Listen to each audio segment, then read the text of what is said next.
Kita tahu bahwa sumber daya alam merupakan fondasi utama kehidupan kita, mulai dari air yang kita minum, udara yang kita hirup, hingga energi dan bahan bangunan, semuanya berasal dari alam. Namun, jika tidak dikelola dengan bijak, sumber daya alam bisa habis dan meninggalkan kerusakan permanen. Itulah mengapa penting bagi kita untuk memahami bagaimana pengelolaan sumber daya alam dilakukan, apa saja tantangannya, dan bagaimana solusinya. Pengelolaan sumber daya alam terdiri dari 3 tahap penting, yakni perencanaan, pemanfaatan, dan pemulihan. Pada tahap perencanaan, ini mencakup pendataan jumlah dan sebaran sumber daya alam, penilaian daya dukung lingkungan, serta analisis dampak lingkungan sebelum kegiatan eksploitasi dilakukan. Tujuannya adalah memastikan sumber daya alam dimanfaatkan secara bijak dan tidak merusak ekosistem sekitar. Yang kedua, pemanfaatan. Sumber daya alam harus digunakan sesuai kebutuhan dan kapasitas regenerasinya. Misalnya, penebangan hutan harus disertai reboisasi atau dalam pengambilan air tanah harus dikendalikan agar tidak menyebabkan penurunan tanah.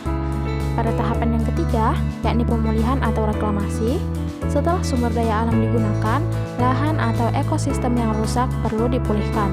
Dalam kasus pertambangan, ini berarti menutup lubang bekas tambang dan menanam kembali vegetasi lokal. Tujuannya agar fungsi lingkungan kembali seperti semula. Sayangnya, pengelolaan sumber daya alam di Indonesia masih menghadapi banyak masalah. Contohnya, penambangan nikel yang merusak hutan dan mencemari sungai-sungai di Sulawesi. Beberapa penyebab utamanya seperti eksploitasi berlebihan tanpa perhitungan jangka panjang, kurangnya pengawasan dan penegakan hukum, serta rendahnya kesadaran masyarakat dan pelaku industri terhadap lingkungan. Lalu, apa solusinya?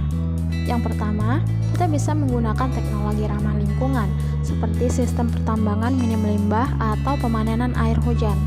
Yang kedua, regulasi tegas dan transparan diperlukan agar pelaku usaha bertanggung jawab atas dampak lingkungannya. Yang ketiga, edukasi dan partisipasi masyarakat agar semua pihak terlibat aktif menjaga sumber daya alam. Dan yang keempat, penerapan ekonomi berkelanjutan, misalnya lewat konservasi berbasis masyarakat atau energi terbarukan. Sumber daya alam adalah warisan yang harus kita jaga, bukan hanya untuk hari ini, tapi juga untuk generasi mendatang. Pengelolaan sumber daya alam yang baik bukan hanya soal mengejar keuntungan semata, tapi tentang menjaga keseimbangan antara manusia dan alam. Jadi, ayo mulai peduli dan berperan dalam menjaga sumber daya alam kita.